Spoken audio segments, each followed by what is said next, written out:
हम 45th episode में आ गए हैं।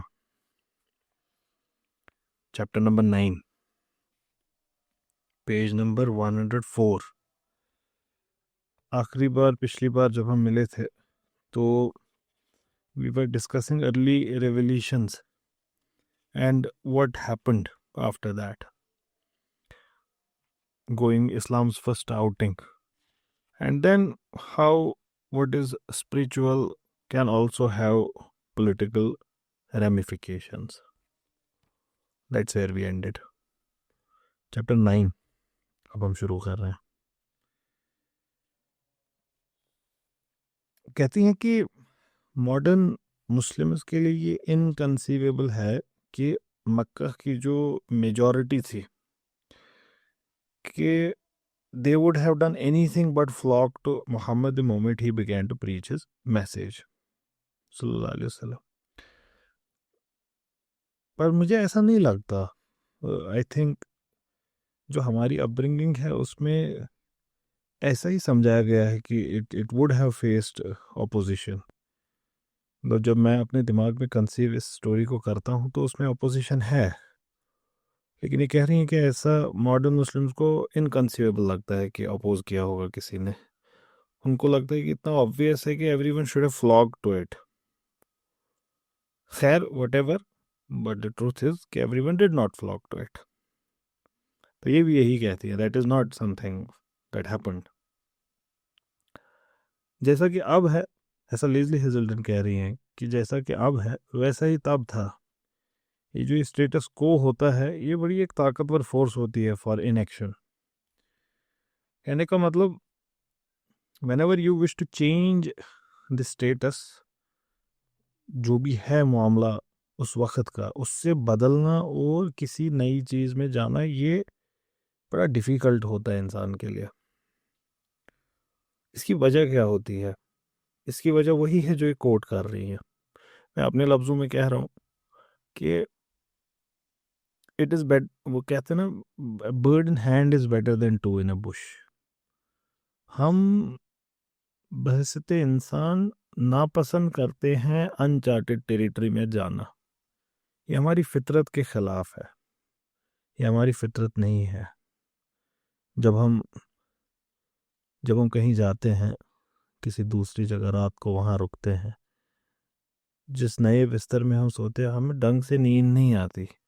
The way we sleep in our homes, हम कश्मीरी में कहते हैं जाय फ्योर। तो something feels not in its place. हम डरते भी हैं चेंजेस से कि पता नहीं क्या होगा। Sometimes change is for the good, but हम एप्रहेंसिव रहते हैं। And it makes sense for us to be like that. Why coding करते हैं ना ये लोग, सॉफ्टवेयर इंजीनियर्स एक्सेट्रा, तो कहते हैं if it works don't fix it. तो हमको पता होती है हमारे मामला कैसे चल रहे हैं, कुछ और करने से वो बिगड़ भी सकते हैं। जिंदगी आपको दूसरा टेक नहीं देती है। That is only in movies. You do it wrong, director बोलेगा कट, फिर से बोलेगा एक्शन। लाइफ में ऐसा नहीं है। लाइफ में गैम्बलिंग नहीं हो सकती। इस वजह से हमारी फितरत का ही एक हिस्सा बन गया है कि हम चेंजेस को नापसंद करते हैं। किसी भी तरीके की चेंज, आप देखिए जब भी चेंजेस होती हैं मार्केट्स डाउन हो जाते हैं। Why would markets go down? Because sentiment changes, people do not want to give up their wealth for the sake of some consumption. कि मेरे पास 1 लाख रुपए है और पता है कि वोलेटाइल है एनवायरनमेंट मेरा, तो मैं कोशिश करूँगा ये 1 लाख मेरे पास रहे than to give it up for something and purchase it. Volatile markets ऐसे ही होते हैं, पसंद नहीं करता नेचर हमारा इंसानों का। तो कुछ ना करने के लिए अच्छा होता है ये स्टेटस को। स्टेटस को इज़ लाइक्ड बाय ह्यूमंस कि जैसे चल रहा है चलने दो। इस वजह से by the end of first year there were only few converts. We would say almost a few dozens at the most. और ये लोग भी जब we go through their credentials, ये मक्का के जो है ना करता धरता लोग, जो जो उसके अफेयर्स को रन करते हैं, जो उसमें इम्पोर्टेंट है, these are not one of those. ये फॉर प्रैक्टिकल पर्पस इनइफेक्चुअल है इन दिस सोसाइटी। ये जो लोग who are listening to the prophet सल्लल्लाहु अलैहि वसल्लम, these are few young man, these are a few women, few freedmen who were erstwhile slaves and slaves. You would see कि ये बहुत ज़्यादा important लोग नहीं है इस सोसाइटी के। They don't hold the reins in this society. और इनको देखकर आप कभी ऐसा नहीं सोचते कि कुछ बड़ा होने वाला है। You would consider it to be an aberration in this society. एक कॉर्नर पे हैं कुछ लोग जो डिफरेंट है, लेकिन ये इररेलेवेंट लोग हैं। इनके कोई माशरे में इतनी इम्पोर्टेंट गिरफ्त नहीं है कि they would change the tide of the society. No one would have thought that. लेकिन अपोजिशन ही वो क्रूसिबल है जिसमें इस्लाम बना। It was opposed from the very first day. कहती हैं, if the Quraysh elite had not so virulently opposed Muhammad सल्लल्लाहु अलैहि वसल्लम, if they had not organized a campaign of denigration and harassment leading up to the concerted attempt on his life, he might have remained just another of the many preachers of the time claiming divine inspiration. इसमें कुछ एक information भी है हमारे लिए पहले. We'll start with the last part of the sentence. He might have remained just another of the many preachers of the time claiming divine inspiration. ये बात सही है कि मक्का के बाहर भी, अरेबिया के बाहर भी, पूरी दुनिया में बड़े सारे लोग आए हैं, गुजरे हैं, गुजरते रहेंगे आगे भी, जो क्लेम करेंगे divine revolution in different forms. कहने का मतलब यू माइट से कि मुसलमानों के अंदर तो ऐसा नहीं है people claiming revelation. There are few people who have claimed, but by and large you would not say. Even then among us are people who would claim some kind of divine touch, right? इल्हाम ही सही, but claim तो होगा। इसी के different forms जब आप aggravate करेंगे, इसको और बढ़ाएंगे, you would read to revolution proper. वही ऐसे भी बड़े सारे लोग हैं who would claim to be prophets. तो हुजूर सल्लल्लाहु अलैहि वसल्लम के दौर में ऐसे बड़े सारे लोग थे जिसका बड़ा मशहूर है। मुझे नहीं लगता हम हुजूर सल्लल्लाहु अलैहि वसल्लम का जब वो ज़ाहिर दुनिया से रुखसत हुए उसके बाद का दौर, मुझे नहीं लगता इमीडिएटली हम पढ़ेंगे अभी। लेकिन अगर हम पढ़ते तो हम डेफिनेटली जिक्र करते एक शख्स का जिसका नाम मुसलमा था, तो जिसको हुजूर सल्लल्लाहु अलैहि वसल्लम ने कज़्ज़ाब बुलाया। तो वो एक बहुत बड़ी हस्ती थी in terms of claiming to be a prophet. And he had another partner, a lady who had also claimed to be a prophet. So these are contemporary to Huzur sallallahu alaihi wasallam. तो ऐसे बड़े सारी मिसालें हैं who claim to be prophet around Huzur sallallahu alaihi wasallam as well. And let's not limit it to Arabia. This was happening around the world, not just at that place. तो पहली बात तो ये। दूसरी बात, second last part of this sentence, if they had not organized a campaign leading to a concerted attempt on his life. हम आगे पढ़ेंगे इंशाल्लाह कि how finally out of frustration the only solution that the Meccans could come up with was killing माज़ल्लाह हुजूर सल्लल्लाहु अलैहि वसल्लम। यही final उनको लगा कि we are not able to do anything about it, let's kill him. And now coming to what she is saying कि अगर कुरैश ने इनको इतना वेरुलेंटली अपोज ना किया होता, वो हम देखेंगे आगे कि किस हद तक अपोज किया, टूथ एंड नेल फाइट किया। अगर ऐसा अपोज ना किया होता तो ही माइट हैव रिमेन्ड, शायद बस जो बाकी फीचर्स हैं उनकी जैसे ही रहे होते। देखो हम ऐसा क्यों नहीं सोचेंगे, हम ऐसा इसलिए नहीं सोचेंगे क्योंकि हमने पहले कुछ सेशंस में डिस्कस किया था, हमारा डिटर्मिनिस्टिक व्यू है हिस्ट्री का कि हुजूर सल्लल्लाहु अलैहि वसल्लम was by birth destined to it, destined to be a prophet, destined to be a successful prophet. We believe in liyuzirahu ala din kulli, that his message was going to supersede any other ism. Walau karihal kafirun, walau karihal mushrikun.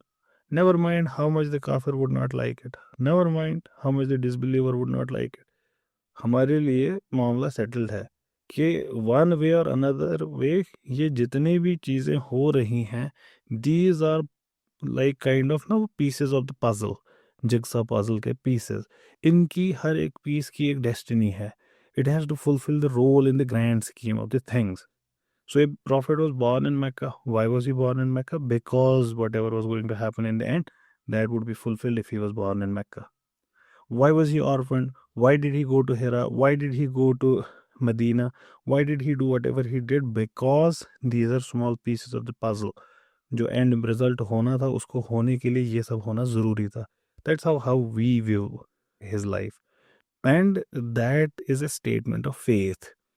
But needless to repeat here, I have done it many times, but I'll repeat it again. कि Leslie Hazelton is coming from a purely secular point of view. For her, that is not the case. He is not destined for anything. He is making his destiny as he is doing things.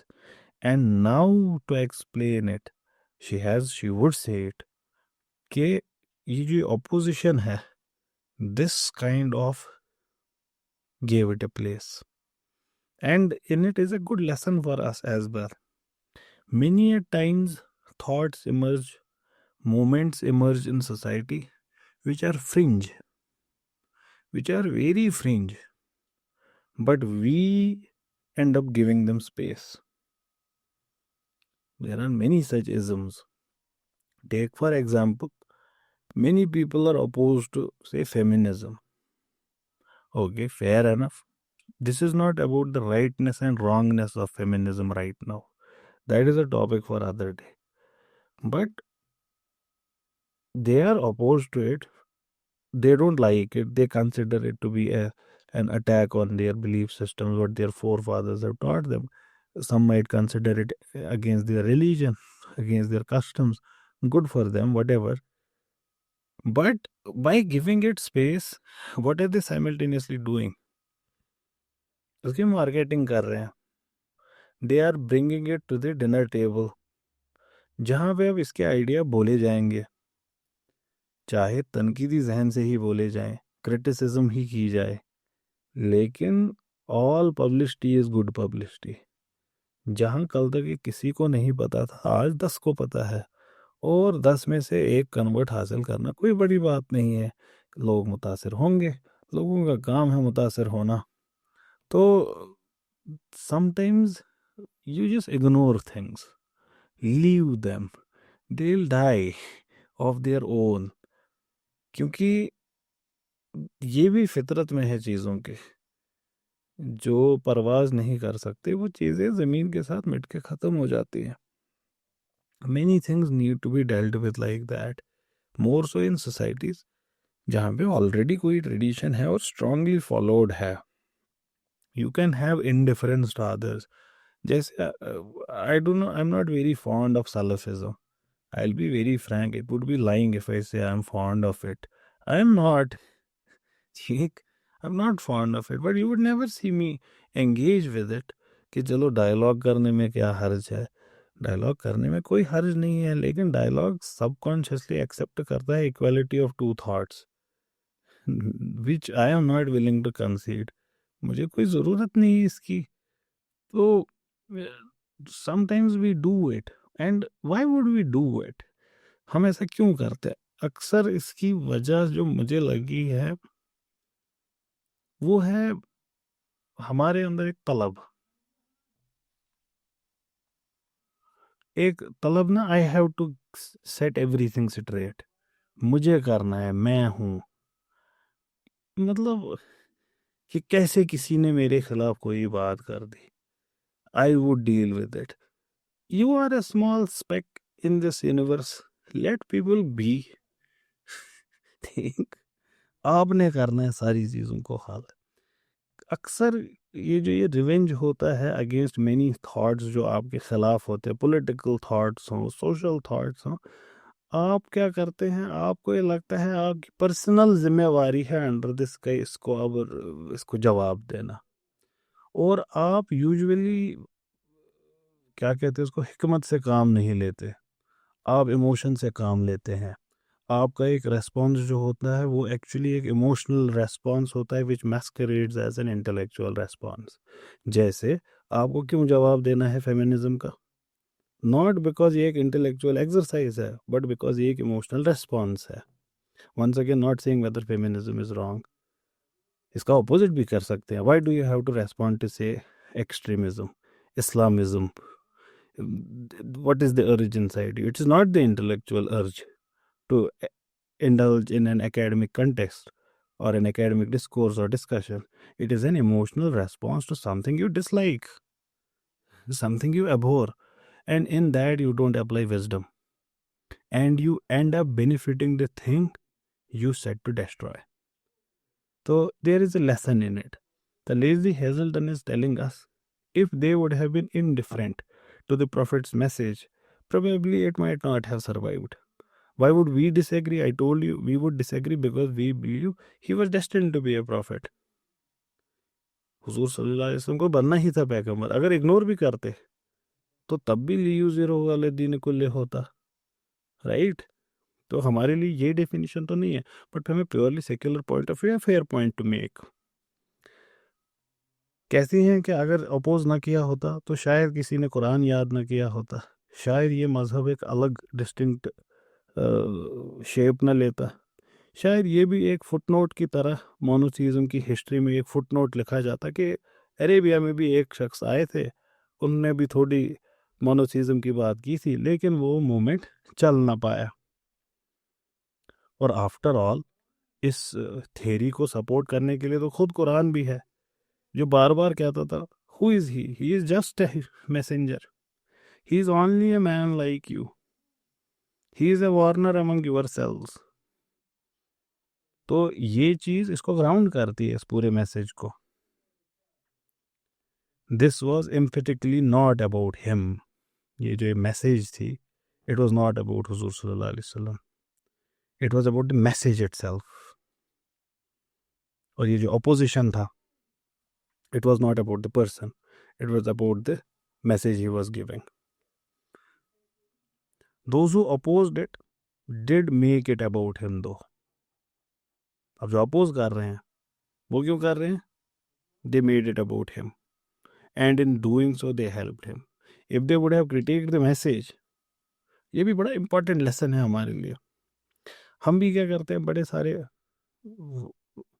क्योंकि ये personal होता है हमारे लिए, जब हमारे opposite का कोई थॉट आता है ना, तो हम उससे वाबस्ता शख्सियत पे उसको हम बनाते हैं ना point of our criticism. We end up benefiting the person. It is the idea that needs to be addressed. और क्या होगा if you decimate a person? Nothing happens, because the idea still remains. Someone else would fill those shoes. Someone else in time would fill those shoes. कब का फलसफा है खवारिजों का? आज के ज़माने में भी जिंदा हो रहे हैं। तब के ज़माने का फलसफा जो हमको लगा था ख़त्म हो गया, फलसफा रहेगा। It has been spoken, it will remain. It is strength in numbers would come and go. That would happen. But the philosophy would remain. The Prophet said, sallallahu alaihi wasallam, आखिरत के ज़माने में, आखिरत के नहीं, आखिर ज़माने में, people are going to worship Allat and Al-Uzza. Who is Allat and Uzza?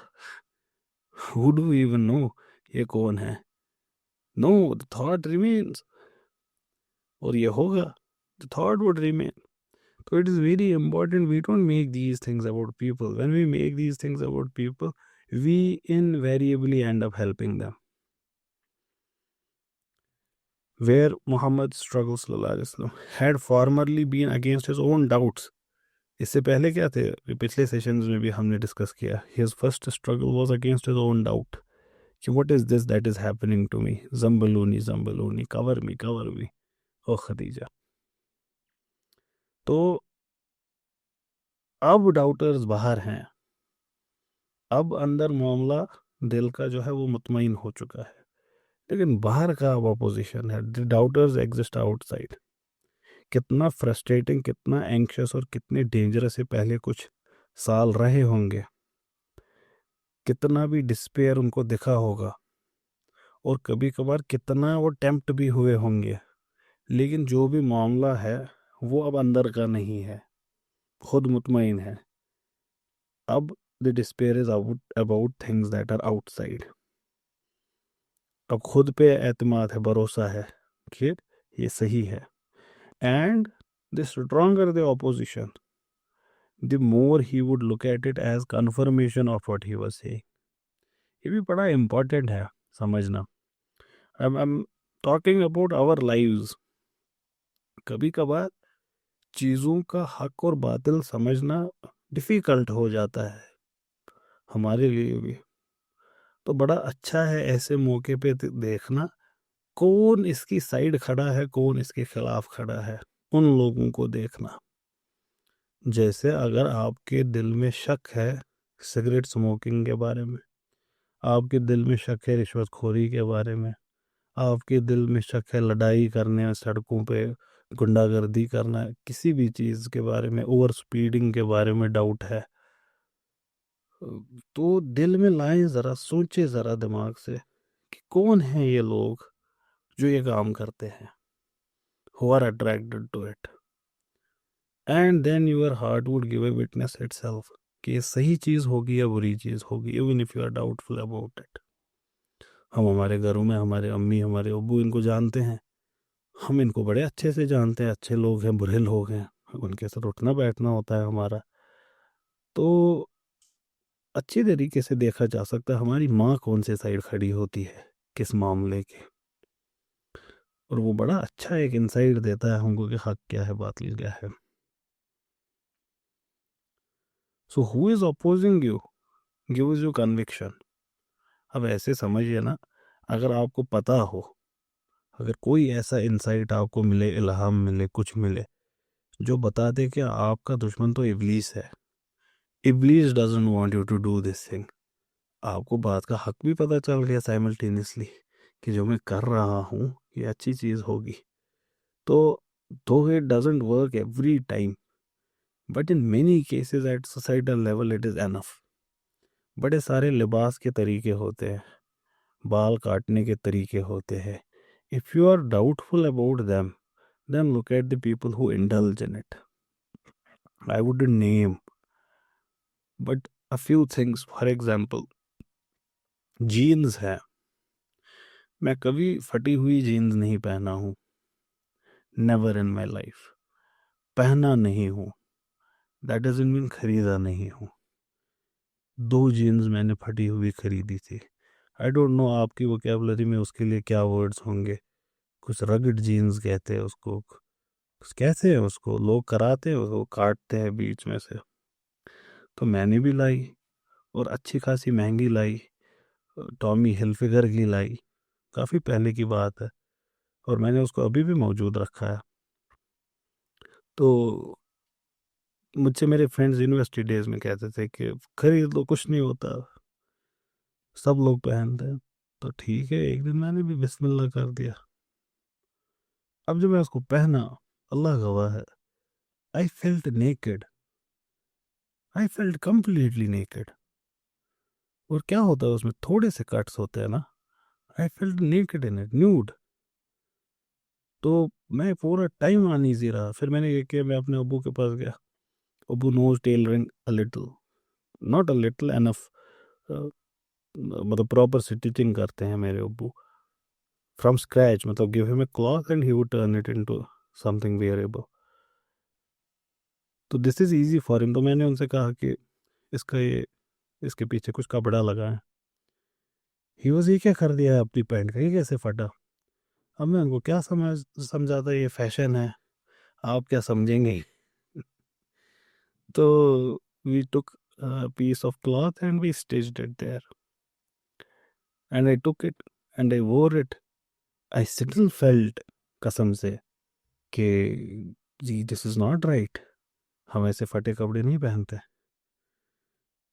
And in the hindsight, when I look at people who wear this, exceptions are everywhere, no doubt about that, but who are these the people, जो गले में chain पहनते हैं, ये कौन है? जो बड़े बड़े पट्टे लगाते हैं, ठीक, पियर्सिंग कराते हैं आईब्रोज की, पियर्सिंग कराते हैं लिप्स की, टैटू कराते हैं पूरे बाजू पे, बाल कटाते हैं ऐसे कि चारों ओर वो ना वो शेव किया हो और फिर सिर्फ ऊपर बाल होते हैं। Who are these people?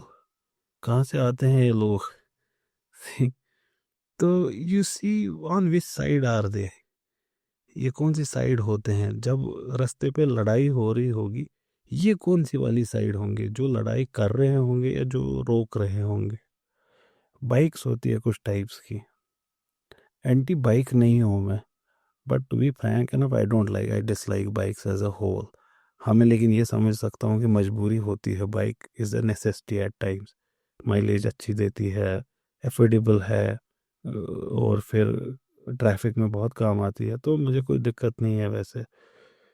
लेकिन कुछ बाइक्स होती है जो खुद दिखा देती हैं कि ये इस पर्पज़ के लिए नहीं ली गई है, कि ये एफोर्डेबल थी, ये ट्रैफिक में काम आएगी, और ये माइलेज देती है। माइलेज उसकी 25 होती है, कीमत उसकी 5 लाख होती है। It is to make a statement. But turns out, अगर आप लोग नोटिस ना किए हो, आज से करें, जिसकी जीन्स फटी है, जिसके बाल साइड से शेव किए हुए हैं, जिसके कान पियर्स्ड है, जिसके गले में चेन है, जिसके बाजू पे टैटू है, उसी के पास ये बाइक है। There seems to be a clear pattern in it.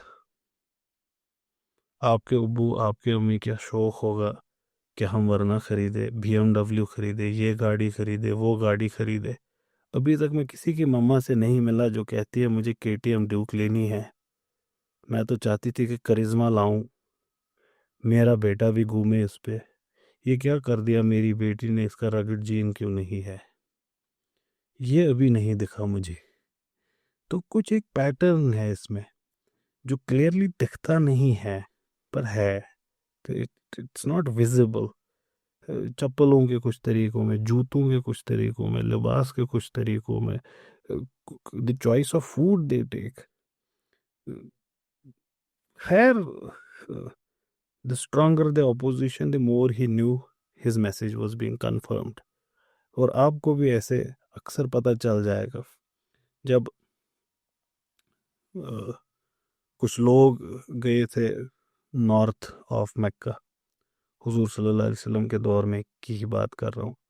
तो वहाँ जो लोकल प्रोबेबली हेराक्लाइटस थे बिजेंटीन्स के, तो उन्होंने उनको वफद को बुलाया और कहा कि तुम्हारे यहाँ ऐसे कोई someone is claiming to be a prophet. तो हुजूर सल्लल्लाहु अलैहि वसल्लम की बात हो रही थी, तो उन्होंने पूछा उनके बारे में, ठीक, कौन उनको मानने वाले लोग, उनका कैरेक्टर बता दो, कैसे लोग हैं and all. It's a good narration, बड़ा एक लंबा चौड़ा हदीस है वो। तो उससे भी हमको पता चलता है, कहते हैं a man is known by the company he keeps। आपके आसपास के लोग कौन हैं? Who are the people who like you? Who are the people who dislike you? Who are the people who admire you? आपको लुच्चे लफंगे, ऐसे ना, जो पीपल, रफियंस, वो डिसलाइक करते हो, आपका मजाक उड़ाते हैं। Probably you are on the right side of the story, though it is not, it doesn't work every time, but probability is that। Similarly, अच्छे ज़हीन लोग आपकी इज्जत करते हैं, माशरे के बड़े आपकी इज्जत करते हैं। Probably you are on the right side of the story. यही हमेशा होगा, ऐसा ही हुआ है पास्ट में भी। तो इनका ऑपोजिशन काइंड ऑफ वैलिडेशन ही था। और जब तक ये वही जो थी, it focused on the wonders of creation, they could have afforded to still ignore him. जब अर्ली रेवल्यूशन जो कुरान की हम देखते हैं, उसमें बड़ा मोरालिटी पे ध्यान है, उसमें बड़ा आपका, it takes your attention towards the miracles of the world। can't you see is the argument, कि ये कायनात नहीं दिखती तुमको? can't you see this, can't you see that, can't you see this? तो नेचर इज ऑलवेज एड्रेस्ड। जब तक ये बात हो रही थी, तब तक ये उतना ज़्यादा मामला गंभीर नहीं था, तब तक ये हाथ से बात नहीं निकली थी। ये आइडियल्स उनको हार्मलेस लगते थे, ना ही उनको इस बात से प्रॉब्लम थी कि किसी एक खुदा की बात हो, क्योंकि ये भी वो बाय एंड लार्ज एक्सेप्ट करते थे। Concept of one omnipotent God, it was known to them. The concept of Allah was known to Meccans. इसमें भी कोई इशू नहीं था उनको। एंड इसमें भी कोई दो राय नहीं है कि मक्का का जो सबसे इम्पोर्टेंट पार्ट है वो है खाना काबा, और उसके अराउंड की जो सेंचुरी है, हरम, what was it for? Whose हरम was it? They believed it was Allah's place, the high one, they would say. तो इसमें भी कोई दिक्कत नहीं थी। लेकिन बात और भी थी। ये जो मक्कन माशरा था, यहाँ अल्लाह था, खुदा था यहाँ एक ही, लेकिन लात, मनात और उज़ा भी थे, द डॉटर्स ऑफ अल्लाह। और ये बहुत इंपॉर्टेंट इंटरसेसर्स थे कि खुदा से कहाँ बात करेंगे, खुदा कहाँ हमें जानता है, हम कहाँ खुदा को जानते हैं। There is no connection between God and us. We are the followers of Allat, al Uzza, al Manat. These are what we know. But you are telling us no gods at all, just Allah. अगर आप बोलते इल्लल्लाह, कोई मसला नहीं था। ये ला इलाहा इसमें क्यों जोड़ा? No gods at all. ये, it is not just an attack on the God there. It is a question mark on the entire tradition. ये उर्फ, ये जो मारूफ है, उसी पे क्वेश्चन मार्क है। और मारूफ हमको उर्फ बताता है, हमारी आइडेंटिटी बताता है। तो ये हमारी आइडेंटिटी पे ही क्वेश्चन मार्क है। Allah we accept, no problem, but ला इलाहा we don't. This is a problem. It is an attack on the way of fathers in this society where the way of fathers is everything.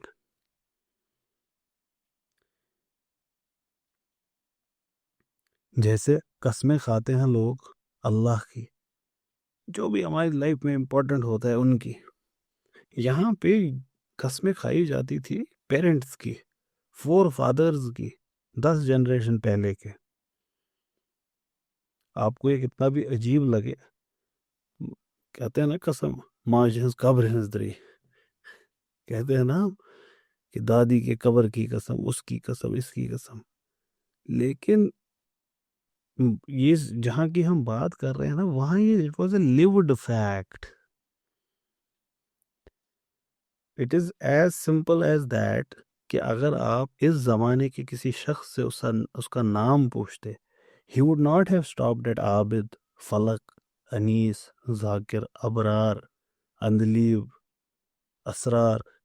No, that's a meaningless thing to say in their custom. You would be known mostly by Abu something, Ibn something.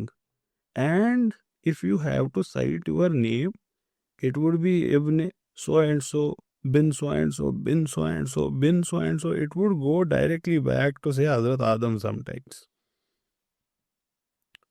That was it.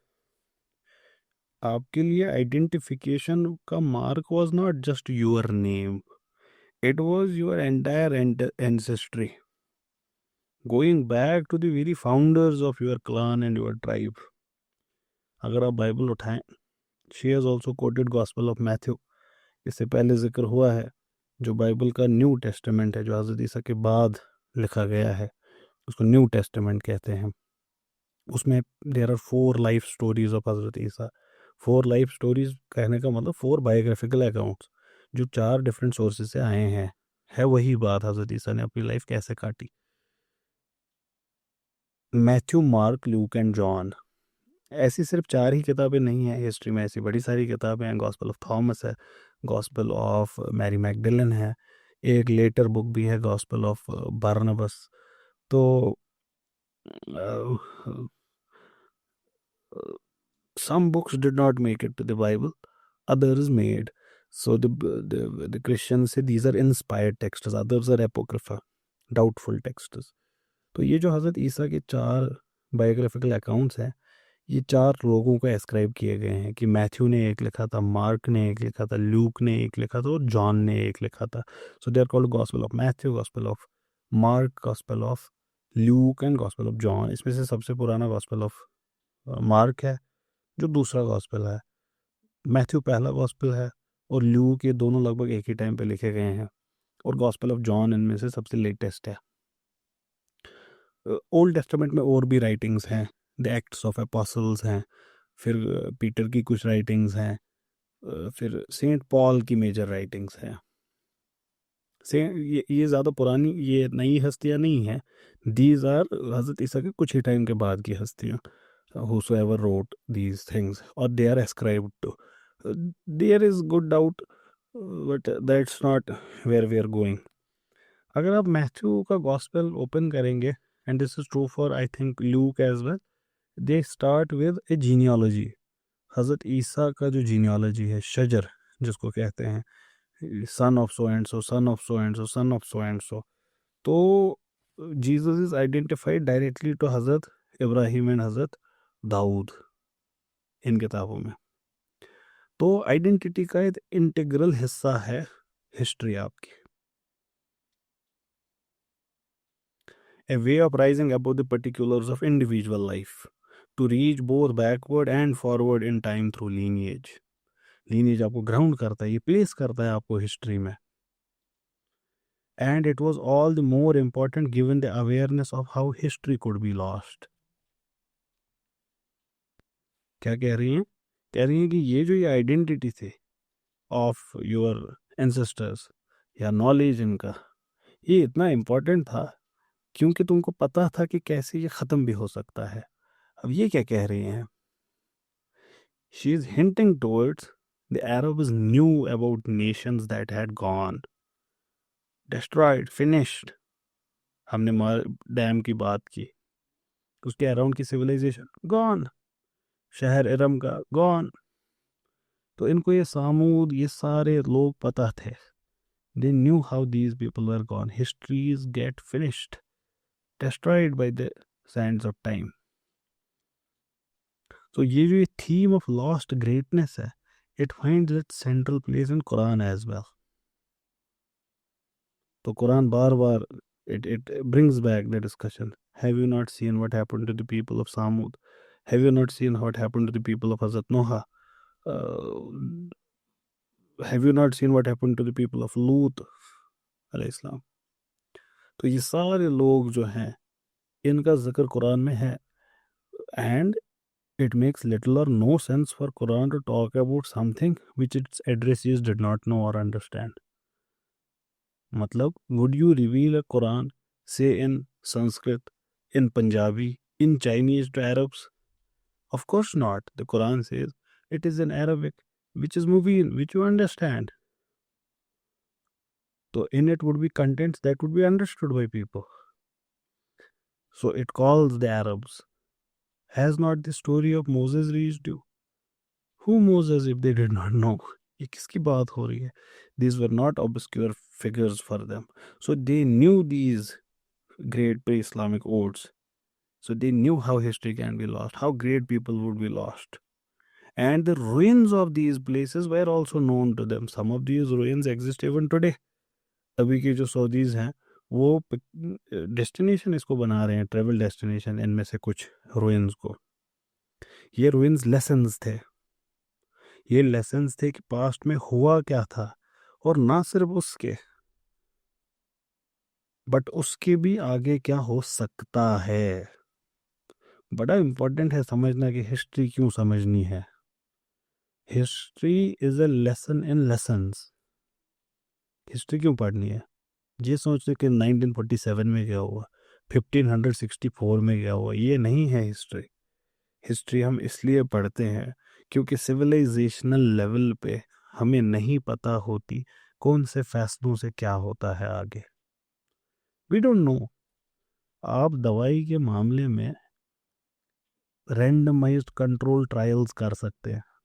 ये drug हमने माइस पे test की, ये result आया। फिर हमने monkeys पे test की, ये रिजल्ट आया। फिर हमने रैंडम लोगों को कंट्रोल एनवायरनमेंट में रख के उन पे ट्रायल किया तो ये रिजल्ट आया, तब जाके आप उसको डिस्कार्ड करते हैं या एक्सेप्ट करते हैं। ऐसे ही होता है। सैमसंग ने जब फोल्ड लाया तो पहले मशीन्स डिज़ाइन की जिसमें उस फोल्ड को इतनी बार फोल्ड और अनफोल्ड किया कि देखा कि ये कब टूटता है, तब जाके उसको मार्केट में लाया। आपकी गाड़ियाँ एरोडायनामिक टेस्टिंग होती है, उनकी हार्श टेस्ट होता है उनका, तब जाके वो एनवायरनमेंट में आती है। लेकिन एक माशरियाती सोसाइटल चेंज, इसको अगर हम टेस्टिंग के लिए लाएं, हो सकता है सिविलाइजेशन ही ख़त्म हो जाए। We don't know what happens when a thing happens in societal levels, तो हाउ वुड वी नो? हम चाहते हैं कि हमारी कौम उठे, ये हमको कैसे पता चलेगा कि कौमें उठती कैसे हैं? टेस्ट करते रहें। चलो देखते हैं इस बारी अनपढ़ होकर, इज इट एनफ कि हम हमारी लाइफ को स्टेक पे रख दें कि चलो देखता हूँ मैं इस पूरी ज़िंदगी अनपढ़ काट के हुआ क्या? नहीं है इतना हमारे पास टाइम। 70-80 साल की उम्र है, निकल जाएगी, ख़त्म in testing. So we go back to history, we see what made Greeks great, we look at what made the Arabs great. When Ashoka was ruling, what gave him strength? How was Akbar able to make what he made? We learn from them how we should make a great polity.